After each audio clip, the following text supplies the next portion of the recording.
The Falls presents The Dracula, Chapter 2. Jonathan Harker's Journal continued. 5th May. I must have been asleep, for certainly if I had been fully awake, I must have noticed the approach of such a remarkable place. In the gloom, the courtyard looked of considerable size, and as several dark ways led from it under great round arches, it perhaps seemed bigger than it really was. I have not yet been able to see it by daylight. When the caleche stopped, the driver jumped down and held out his hand to assist me to alight. Again, I could not but notice his prodigious strength. His hand, actually, seemed like a steel vise that could have crushed mine if he had chosen. Then he took my traps and placed them on the ground beside me as I stood close to a great door, old and studded with large iron nails, and set in a projecting doorway of massive stone. I could see even in the dim light that the stone was massively carved, but that the carving had been much worn by time and weather. As I stood, the driver jumped again into his seat and shook the reins. The horses started forward and trapped, and all disappeared down one of the dark openings. I stood in silence where I was, for I did not know what to do. Of bell or knocker, there was no sign. Through these frowning walls and dark window openings it was not likely that my voice could penetrate. The time I waited seemed endless, and I felt doubts and fears crowding upon me. What sort of place had I come to, and among what kind of people? What sort of grim adventure was it on which I had embarked? Was this a customary incident in the life of a solicitor's clerk sent out to explain the purchase of a London estate to a foreigner? Solicitor's clerk. Mina would not like that. Solicitor. For just before leaving London, I got word that my examination was successful, and I am now a full-blown solicitor. I began to rub my eyes and pinch myself to see if I was awake. It all seemed like a horrible nightmare to me, and I expected that I should suddenly awake and find myself at home, with the dawn struggling in through the windows, as I had now and again felt in the morning after a day of overwork.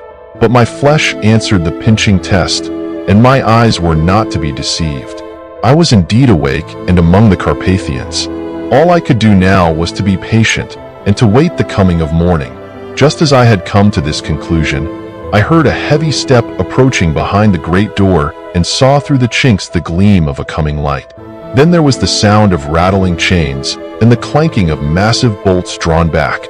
A key was turned with the loud grating noise of long disuse, and the great door swung back. Within stood a tall old man, clean-shaven save for a long white mustache, and clad in black from head to foot, without a single speck of color about him anywhere. He held in his hand an antique silver lamp, in which the flame burned without a chimney or globe of any kind, throwing long quivering shadows as it flickered in the draught of the open door. The old man motioned me in with his right hand with a courtly gesture, saying in excellent English, but with a strange intonation, "Welcome to my house.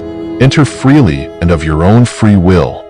He made no motion of stepping to meet me, but stood like a statue, as though his gesture of welcome had fixed him into stone.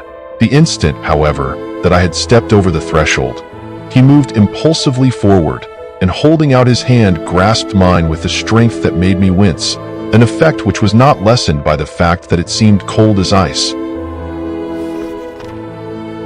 More like the hand of a dead than a living man.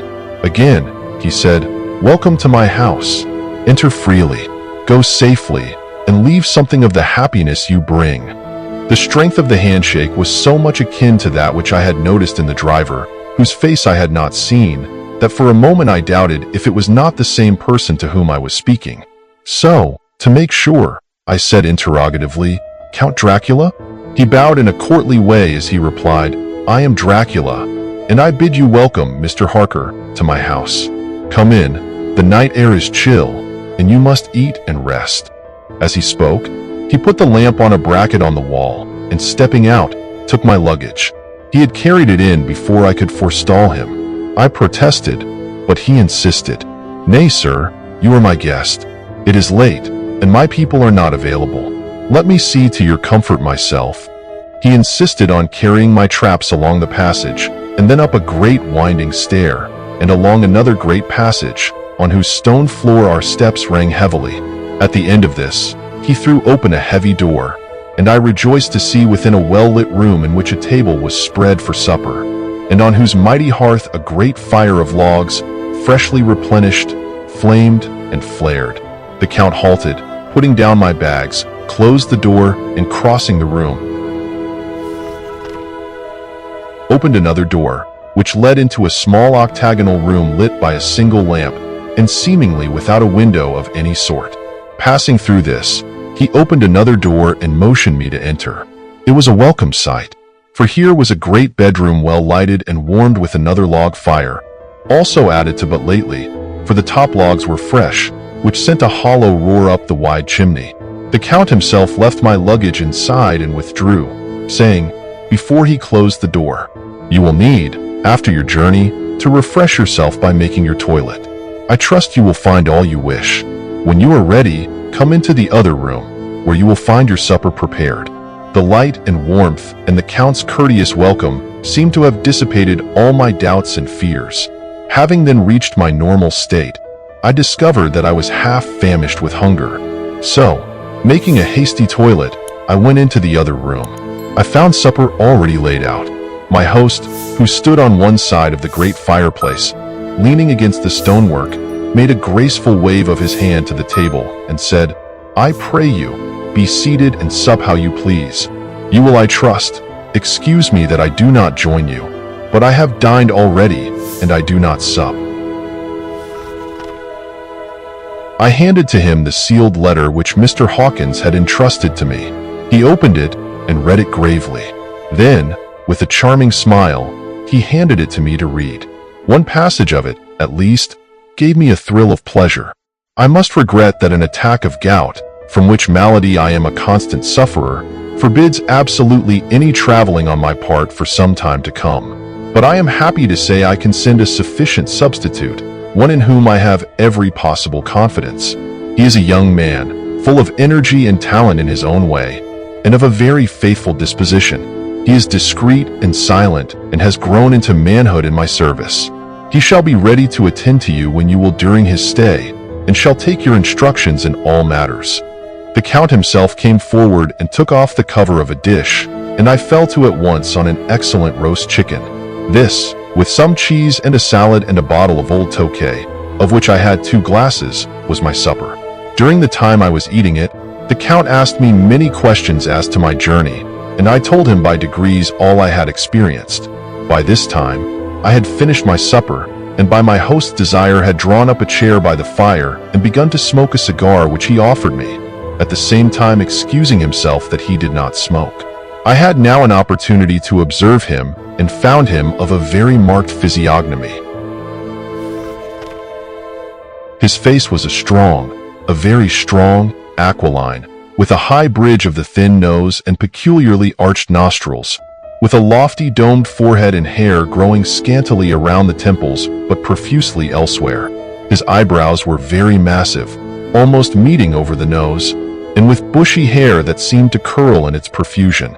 The mouth, so far as I could see it under the heavy mustache, was fixed and rather cruel-looking, with peculiarly sharp white teeth. These protruded over the lips, whose remarkable ruddiness showed astonishing vitality in a man of his years. For the rest, his ears were pale, and at the tops extremely pointed. The chin was broad and strong, and the cheeks firm though thin. The general effect was one of extraordinary pallor. Hitherto I had noticed the backs of his hands as they lay on his knees in the firelight, and they had seemed rather white and fine. But seeing them now close to me, I could not but notice that they were rather coarse, broad, with squat fingers. Strange to say, there were hairs in the center of the palm. The nails were long and fine, and cut to a sharp point. As the Count leaned over me and his hands touched me, I could not repress a shudder.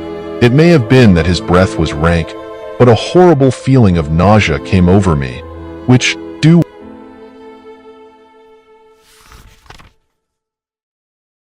The Count, evidently noticing it, drew back, and with a grim sort of smile, which showed more than he had yet done his protuberant teeth, sat himself down again on his own side of the fireplace. We were both silent for a while, and as I looked towards the window, I saw the first dim streak of the coming dawn. There seemed a strange stillness over everything, but as I listened, I heard as if from down below in the valley the howling of many wolves. The Count's eyes gleamed, and he said, "Listen to them, the children of the night.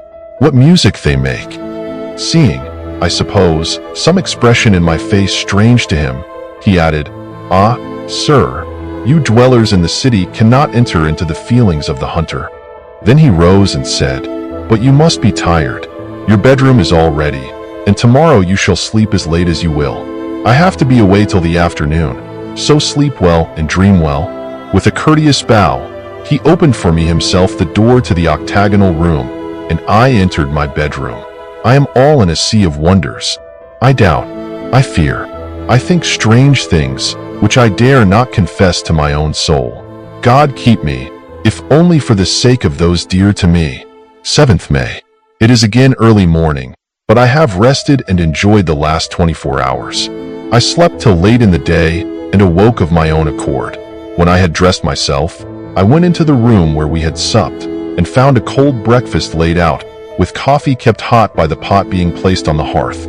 There was a card on the table on which was written, "I have to be absent for a while. Do not wait for me. D." I set to and enjoyed a hearty meal. When I had done, I looked for a bell, so that I might let the servants know I had finished, but I could not find one. There are certainly odd deficiencies in the house, considering the extraordinary evidences of wealth which are round me. The table service is of gold, and so beautifully wrought that it must be of immense value. The curtains and upholstery of the chairs and sofas and the hangings of my bed are of the costliest and most beautiful fabrics, and must have been of fabulous value when they were made, for they are centuries old, though in excellent order. I saw something like them in Hampton Court, but they were worn and frayed and moth-eaten. But still in none of the rooms is there a mirror. There is not even a toilet glass on my table, and I had to get the little shaving glass from my bag before I could either shave or brush my hair. I have not yet seen a servant anywhere, or heard a sound near the castle except the howling of wolves. Sometime, after I had finished my meal, I do not know whether to call it breakfast or dinner, for it was between 5 and 6 o'clock when I had it, I looked about for something to read, for I did not like to go about the castle until I had asked the Count's permission. There was absolutely nothing in the room, book, newspaper, or even writing materials, so I opened another door in the room and found a sort of library. The door opposite mine I tried, but found locked. In the library I found, to my great delight, a vast number of English books, whole shelves full of them, and bound volumes of magazines and newspapers. A table in the center was littered with English magazines and newspapers, though none of them were of very recent date. The books were of the most varied kind: history, geography, politics, political economy, botany, geology, law, all relating to England and English life and customs and manners. There were even such books of reference as the London Directory, the Red and Blue books, Whitaker's Almanac, the Army and Navy lists, and it somehow gladdened my heart to see it, the law list. Whilst I was looking at the books, the door opened, and the Count entered. He saluted me in a hearty way, and hoped that I had had a good night's rest. Then he went on. "I am glad you found your way in here, for I am sure there is much that will interest you. These companions," and he laid his hand on some of the books, "have been good friends to me, and for some years past, ever since I had the idea of going to London, have given me many, many hours of pleasure. Through them I have come to know your great England, and to know her is to love her. I long to go through the crowded streets of your mighty London, to be in the midst of the whirl and rush of humanity, to share its life, its change, its death, and all that makes it what it is. But alas, as yet, I only know your tongue through books. To you, my friend, I look that I know it to speak." "But Count," I said, "you know and speak English thoroughly." He bowed gravely. "I thank you, my friend, for your all too flattering estimate, but yet I fear that I am but a little way on the road I would travel. True, I know the grammar and the words, but yet I know not how to speak them." "Indeed," I said, "you speak excellently." "Not so," he answered. "Well, I know that, did I move and speak in your London, none there are who would not know me for a stranger. That is not enough for me. Here I am noble. I am a boyar.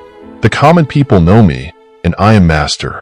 But a stranger in a strange land, he is no one. Men know him not, and to know not is to care not for. I am content if I am like the rest, so that no man stops if he sees me, or pauses in his speaking if he hears my words. Ha, ha, a stranger. I have been so long master that I would be master still, or at least that none other should be master of me. You come to me not alone as agent of my friend Peter Hawkins, of Exeter, to tell me all about my new estate in London. You shall, I trust, rest here with me a while, so that by our talking I may learn the English intonation. And I would that you tell me when I make error, even of the smallest, in my speaking. I am sorry that I had to be away so long today, but you will, I know, forgive one who has so many important affairs in hand. Of course, I said all I could about being willing, and asked if I might come into that room when I chose. He answered, yes, certainly, and added, you may go anywhere you wish in the castle, except where the doors are locked, where of course you will not wish to go. There is reason that all things are as they are, and did you see with my eyes and know with my knowledge, you would perhaps better understand. I said I was sure of this, and then he went on.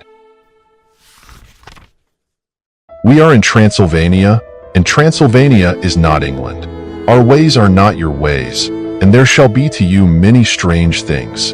Nay, from what you have told me of your experiences already, you know something of what strange things there may be. This led to much conversation, and as it was evident that he wanted to talk, if only for talking's sake, I asked him many questions regarding things that had already happened to me or come within my notice. Sometimes he sheered off the subject, or turned the conversation by pretending not to understand, but generally he answered all I asked most frankly. Then as time went on, and I had got somewhat bolder, I asked him of some of the strange things of the preceding night, as for instance, why the coachman went to the places where he had seen the blue flames. He then explained to me that it was commonly believed that on a certain night of the year, last night, in fact, when all evil spirits are supposed to have unchecked sway, a blue flame is seen over any place where treasure has been concealed. That treasure has been hidden, he went on, in the region through which you came last night. There can be but little doubt, for it was the ground fought over for centuries by the Wallachian, the Saxon, and the Turk. Why, there is hardly a foot of soil in all this region that has not been enriched by the blood of men, patriots, or invaders. In the old days there were stirring times, when the Austrian and the Hungarian came up in hordes, and the patriots went out to meet them, men and women, the aged and the children too, and waited their coming on the rocks above the passes, that they might sweep destruction on them with their artificial avalanches. When the invader was triumphant, he found but little, for whatever there was had been sheltered in the friendly soil. But how, said I, can it have remained so long undiscovered, when there is a sure index to it if men will but take the trouble to look? The Count smiled, and as his lips ran back over his gums, the long, sharp, canine teeth showed out strangely. He answered, because your peasant is at heart a coward and a fool. Those flames only appear on one night, and on that night no man of this land will, if he can help it, stir without his doors. And, dear sir, even if he did, he would not know what to do. Why, even the peasant that you tell me of who marked the place of the flame would not know where to look in daylight even for his own work. Even you would not, I dare be sworn, be able to find these places again? There you are right, I said. I know no more than the dead where even to look for them. Then we drifted into other matters. Come, he said at last, tell me of London and of the house which you have procured for me. With an apology for my remissness, I went into my own room to get the papers from my bag. Whilst I was placing them in order, I heard a rattling of china and silver in the next room, and as I passed through, noticed that the table had been cleared and the lamp lit, for it was by this time deep into the dark. The lamps were also lit in the study or library, and I found the Count lying on the sofa, reading, of all things in the world, an English Bradshaw's Guide. When I came in, he cleared the books and papers from the table, and with him I went into plans and deeds and figures of all sorts. He was interested in everything, and asked me a myriad of questions about the place and its surroundings. He clearly had studied beforehand all he could get on the subject of neighborhood, for he evidently at the inn knew very much more than I did. When I remarked this, he answered, "Well, but, my friend, is it not needful that I should? When I go there, I shall be all alone, and my friend Harker Jonathan, nay, pardon me, I fall into my country's habit of putting your patronymic first. My friend Jonathan Harker will not be by my side to correct and aid me. He will be in Exeter, miles away, probably working at papers of the law with my other friend, Peter Hawkins." So, we went thoroughly into the business of the purchase of the estate at Purfleet. When I had told him the facts and got his signature to the necessary papers, and had written a letter with them ready to post to Mr. Hawkins, he began to ask me how I had come across so suitable a place. I read to him the notes which I had made at the time, and which I inscribe here.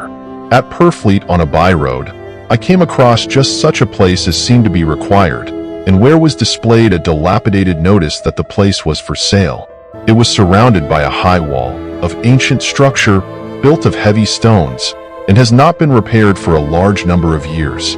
The closed gates are of heavy old oak and iron, all eaten with rust. The estate is called Carfax, no doubt a corruption of the old Cotter face, as the house is four-sided, agreeing with the cardinal points of the compass. It contains an awesome 20 acres, quite surrounded by the solid stone wall above mentioned. There are many trees on it, which make it in places gloomy, and there is a deep, dark-looking pond or small lake, evidently fed by some springs, as the water is clear and flows away in a fair-sized stream. The house is very large and of all periods back, I should say, to medieval times. For one part is of stone immensely thick, with only a few windows high up and heavily barred with iron. It looks like part of a keep, and is close to an old chapel or church. I could not enter it, as I had not the key of the door leading to it from the house, but I have taken with my Kodak views of it from various points. The house had been added to, but in a very straggling way, and I can only guess at the amount of ground it covers, which must be very great. There are but few houses close at hand, one being a very large house only recently added to and formed into a private lunatic asylum. It is not, however, visible from the grounds. When I had finished, he said, "I am glad that it is old and big. I myself am of an old family, and to live in a new house would kill me. A house cannot be made habitable in a day, and after all, how few days go to make up a century. I rejoice also that there is a chapel of old times. We Transylvanian nobles love not to think that our bones may lie amongst the common dead. I seek not gaiety nor mirth, not the bright voluptuousness of much sunshine and sparkling waters which please the young and gay. I am no longer young, and my heart, through weary years of mourning over the dead, is not attuned to mirth. Moreover, the walls of my castle are broken. The shadows are many, and the wind breathes cold through the broken battlements and casements. I love the shade and the shadow, and would be alone with my thoughts when I may." Somehow his words and his look did not seem to accord, or else it was that his cast of face made his smile look malignant and saturnine. Presently, with an excuse, he left me, asking me to pull my papers together. He was some little time away, and I began to look at some of the books around me. One was an atlas, which I found opened naturally to England, as if that map had been much used. On looking at it, I found in certain places little rings marked, and on examining these I noticed that one was near London on the east side, manifestly where his new estate was situated. The other two were Exeter and Whitby on the Yorkshire coast. It was the better part of an hour when the Count returned. "Aha," he said, "still at your books? Good, but you must not work always. Come, I am informed that your supper is ready." He took my arm, and we went into the next room, where I found an excellent supper ready on the table. The Count again excused himself, as he had dined out on his being away from home, but he sat as on the previous night, and chatted whilst I ate. After supper I smoked, as on the last evening, and the Count stayed with me, chatting and asking questions on every conceivable subject, hour after hour. I felt that it was getting very late indeed, but I did not say anything, for I felt under obligation to meet my host's wishes in every way. I was not sleepy, as the long sleep yesterday had fortified me, but I could not help experiencing that chill which comes over one at the coming of the dawn, which is like, in its way, the turn of the tide. They say that people who are near death die generally at the change to dawn or at the turn of the tide. Anyone who has, when tired and tied as it were to his post, experienced this change in the atmosphere can well believe it. All at once we heard the crow of the cock coming up with preternatural shrillness through the clear morning air. Count Dracula, jumping to his feet, said, "Why, there is the morning again. How remiss I am to let you stay up so long. You must make your conversation regarding my dear new country of England less interesting, so that I may not forget how time flies by us." And with a courtly bow, he quickly left me. I went into my room and drew the curtains, but there was little to notice. My window opened into the courtyard. All I could see was the warm gray of quickening sky. So, I pulled the curtains again and have written of this day, 8th May. I began to fear as I wrote in this book that I was getting too diffuse. But now I am glad that I went into detail from the first, for there is something so strange about this place and all in it that I cannot but feel uneasy. I wish I were safe out of it, or that I had never come. It may be that this strange night existence is telling on me, but would that that were all. If there were anyone to talk to, I could bear it, but there is no one. I have only the Count to speak with, and I fear I am myself the only living soul within the place. Let me be prosaic so far as facts can be. It will help me to bear up, and imagination must not run riot with me. If it does, I am lost. Let me say at once how I stand, or seem to. I only slept a few hours when I went to bed, and feeling that I could not sleep anymore, got up. I had hung my shaving glass by the window, and was just beginning to shave. Suddenly I felt a hand on my shoulder, and heard the Count's voice saying to me, "Good morning." I started, for it amazed me that I had not seen him, since the reflection of the glass covered the whole room behind me. In starting I had cut myself slightly, but did not notice it at the moment. Having answered the Count's salutation, I turned to the glass again to see how I had been mistaken. This time there could be no error, for the man was close to me, and I could see him over my shoulder. But there was no reflection of him in the mirror.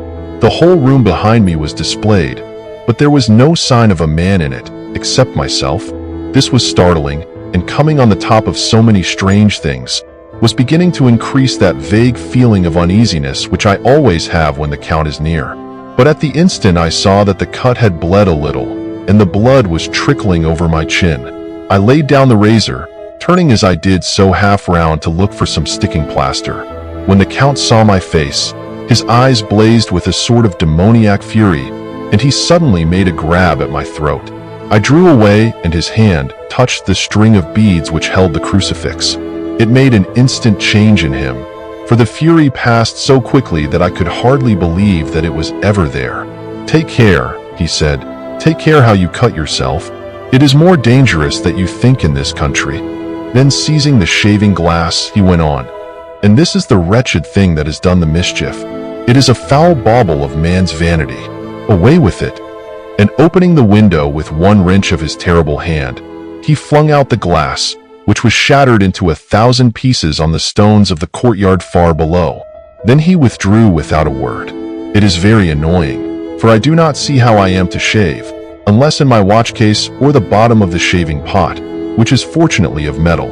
When I went into the dining room, breakfast was prepared, but I could not find the Count anywhere. So, I breakfasted alone. It is strange that as yet I have not seen the Count eat or drink. He must be a very peculiar man. After breakfast, I did a little exploring in the castle. I went out on the stairs and found a room looking towards the south. The view was magnificent, and from where I stood there was every opportunity of seeing it. The castle is on the very edge of a terrific precipice. A stone falling from the window would fall 1,000 feet without touching anything. As far as the eye can reach is a sea of green treetops, with occasionally a deep rift where there is a chasm. Here and there are silver threads where the rivers wind in deep gorges through the forests. But I am not in heart to describe beauty, for when I had seen the view I explored further. Doors, doors, doors everywhere, and all locked and bolted. In no place, save from the windows and the castle walls, is there an available exit. The castle is a veritable prison, and I am a prisoner. Please, like, comment, share. Subscribe to our channel for more. Thank you.